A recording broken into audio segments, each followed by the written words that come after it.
The Nintendo Switch has a lot of really good games, but one thing they've done exceptionally well at is get good indie games, and it's becoming a bit of a powerhouse in this area actually. I'd say this is partially because they feel so perfect on the Nintendo Switch with the portability of the console, and it's just like the perfect combination between the two. The thing is, with so many indie games on the Nintendo eShop, the decision of what to get next starts to become a little bit more difficult. That's where I come in, as I have a list prepared for you with the 25 best indie games on the Nintendo Switch eShop as of this video.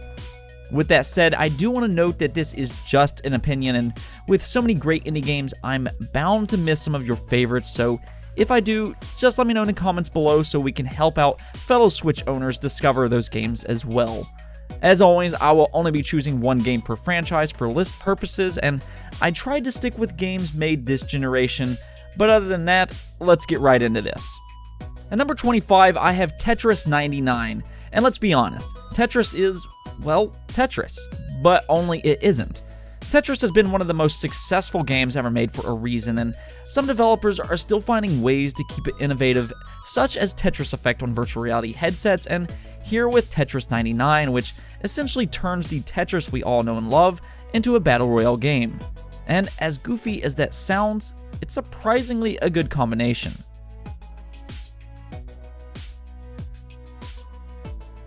Some people may scoff at Golf Story as just an unoriginal sports game, but that couldn't be further from the truth.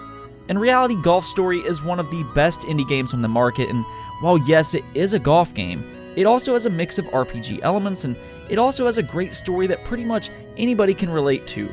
You don't have to like golf to enjoy Golf Story, and that's why it's so special. It's odd, unique, and completely unforgettable. Some games just know how to take a unique gameplay mechanic and run away with it, and that's exactly what Superhot does. The entire premise of the game is that you're in complete control of time, and time will only move when you move, and you must use this ability to dismantle your enemies. And what's so cool about all this is the amount of options they give you. You can split bullets in half in midair, and you can throw your gun at unsuspecting enemies, or you can dodge bullets like you're in the Matrix. Superhot is an incredible first-person shooter puzzle game.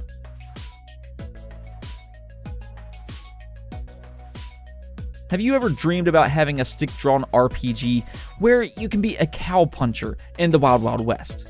Me neither, but West of Loathing gives you everything you never wanted, but somehow it's what you wanted all along.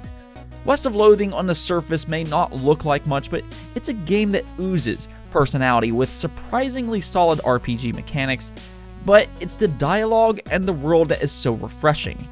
Games often don't make me laugh, but I can assure you that you'll come away chuckling at this witty RPG.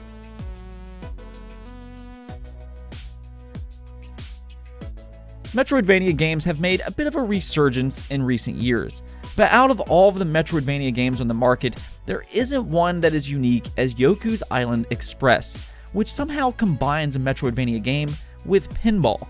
And I know that may not sound good on paper, but it truly is an absolute delight. The controls work well, and the platforming is interesting with its twist on the genre, and I think the overall world is such a joy to explore. So it's hard not to like this little dung beetle in Yoku's Island Express. If there's one genre that is crowded when it comes to independent games, it's platforming. But Snake Pass innovates in an entirely different way. Snake Pass is a 3D puzzle platformer, but instead of jumping platform to platform, you don't jump at all, because, well, you're a snake. So you have to approach the world in an entirely different way than you have ever experienced before. You slither and wrap your way around bamboo as you collect all the hidden coins across the level. And as the game progresses, you really get put to the test in how well you can use the mechanics, with the difficulty really ramping up as time goes on. If you like 3D platformers and you want to try something just a little bit different, I'd highly recommend Snake Pass.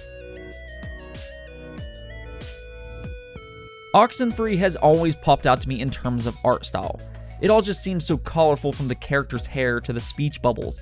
But what Oxenfree does so well is give you a well-written story that is both fun and spooky at the same time. The characters are a little on the younger side, so it can be a bit juvenile, but it's good at setting the theme of this story-driven adventure. I would have loved to have ranked Rime higher because I absolutely love this game. When I first saw it, it immediately reminded me of Eco, one of my all-time favorite games, but when you play it, you immediately know it's its own thing. Rime is a fantastic adventure with puzzles, fun platforming, beautiful scenery, and an emotional story. It's almost everything I'd want in a game, but it does offer some technical issues on the Nintendo Switch.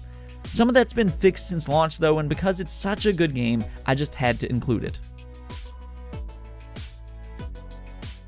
There's been a lot of roguelike games come out in recent years, but Moonlighter stands tall as one of the best on the market. Not only does it offer a beautiful art style, but it gives you a fun and addicting loop in gameplay. As a new shopkeeper, you must manage your shop to live on a day-to-day basis, something that many people can relate to, just doing your job. But this shopkeeper gets his inventory from dungeons, and this is where the game becomes so addicting. You get to explore various dungeons to loot for new inventory, and whatever you find in the dungeon you can then sell in your shop. It can become incredibly addicting, and if this game even slightly interests you, I highly encourage you to try it out. SteamWorld is such an interesting title, and if I were to tell you that it's a Metroidvania game, while this is true, it would be doing the game a disservice. Like all Metroidvania games, you have a labyrinth of world to explore, and you must unlock new items and abilities so you can then backtrack and unlock new areas. And SteamWorld Dig 2 does this very well, but it's the main mechanic that makes SteamWorld Dig 2 so unique, and that is the fact that it revolves around digging. You can dig your way through labyrinths and unlock several different secrets. Many of the items you unlock is a new way to dig, and then you can upgrade your equipment by using the resources you find. You don't even have to like Metroidvania games to enjoy SteamWorld Dig 2. It's an oddly enjoyable little game and one of the best on the Nintendo Switch. Banner Saga is probably the best game in terms of story on this list. The Banner Saga is a trilogy though, however, so I would encourage you to play each one, but if you do, you're in for a great game.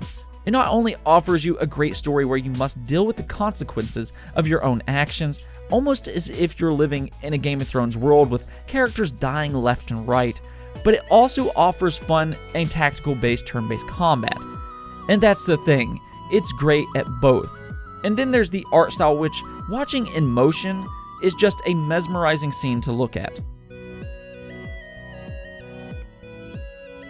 Hyper Light Drifter is all about its gameplay, and wow, is it good. Of course, the pixel art here looks gorgeous, but Hyper Light Drifter is brilliant in terms of its gameplay design with its combat system, as you dash, melee people, and then shoot them with your gun, as your melee combat is actually responsible for refilling your ammo. It offers some of the best boss encounters in games today as well, and I'm always a big fan of challenges like this. It also has some exclusive content on the Nintendo Switch for an added bonus, and it's just a very good game all around.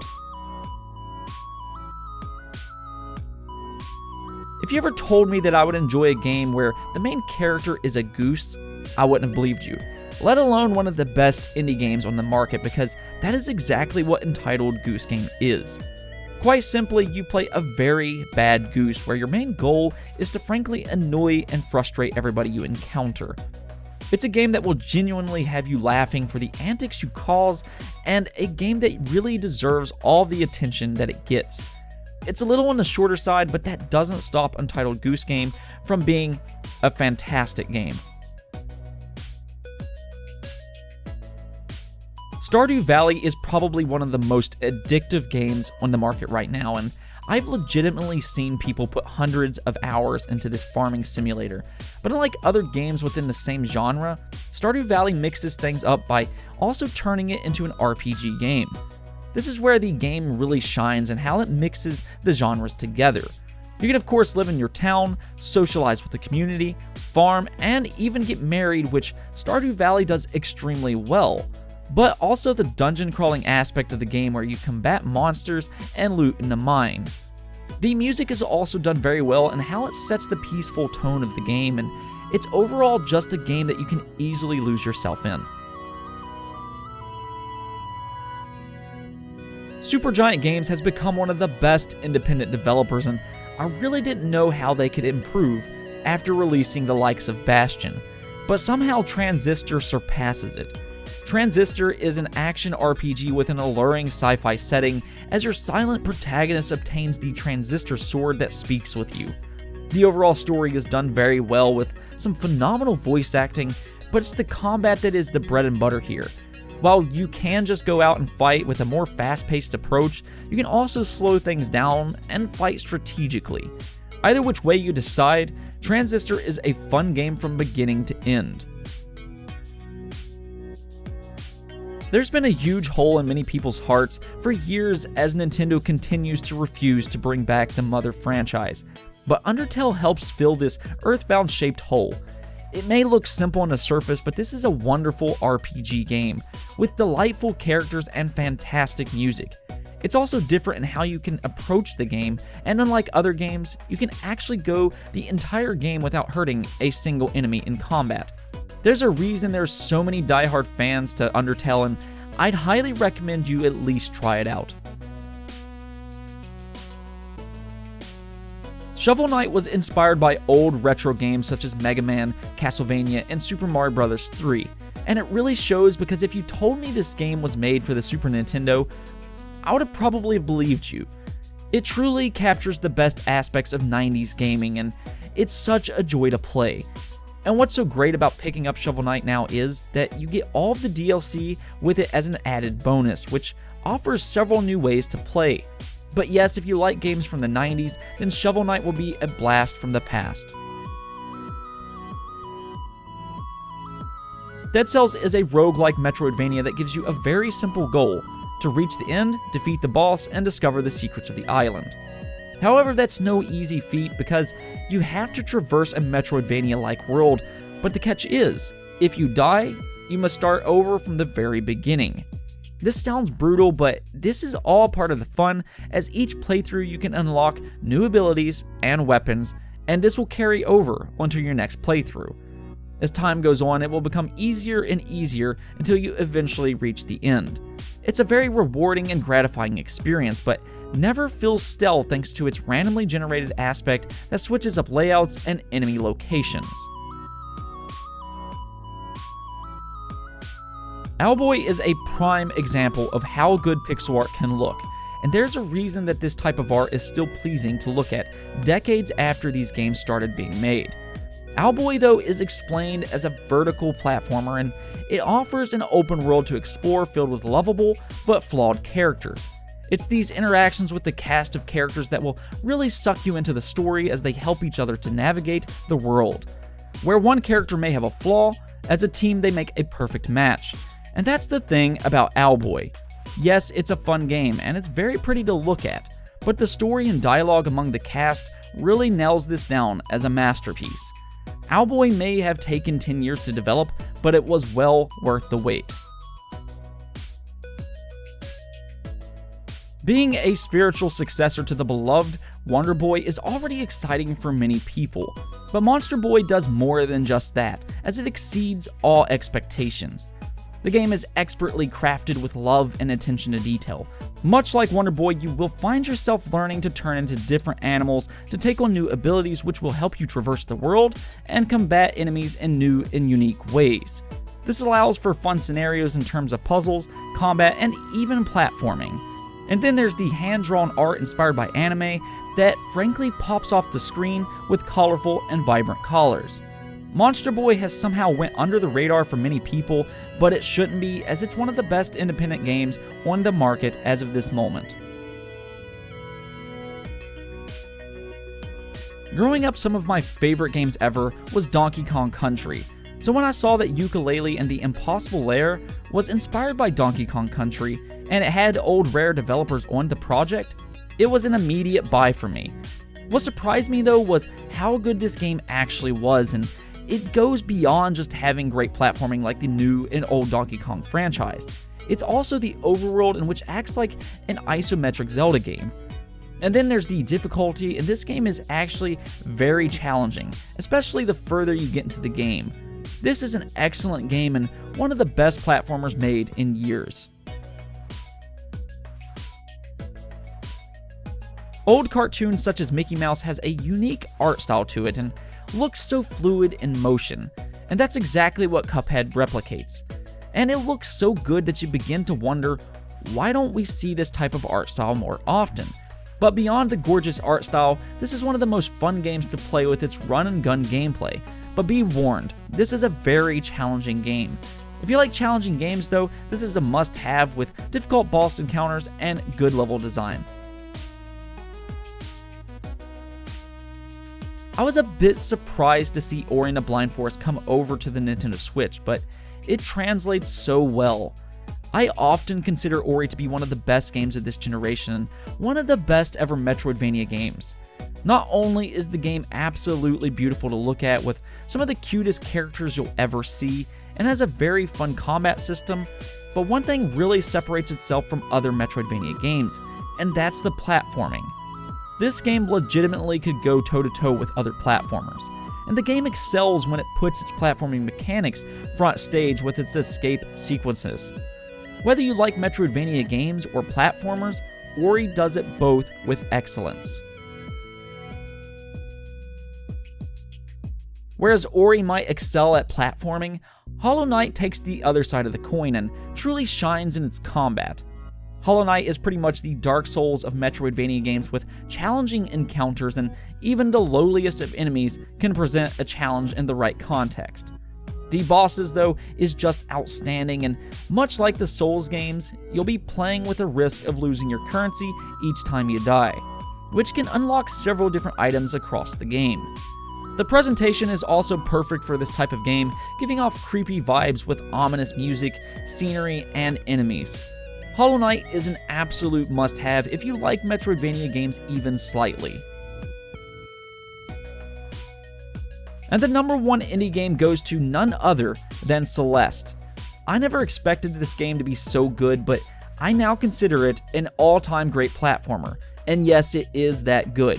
The truth is, I can't actually point out any flaws within Celeste, and if I were, I'd just be nitpicking.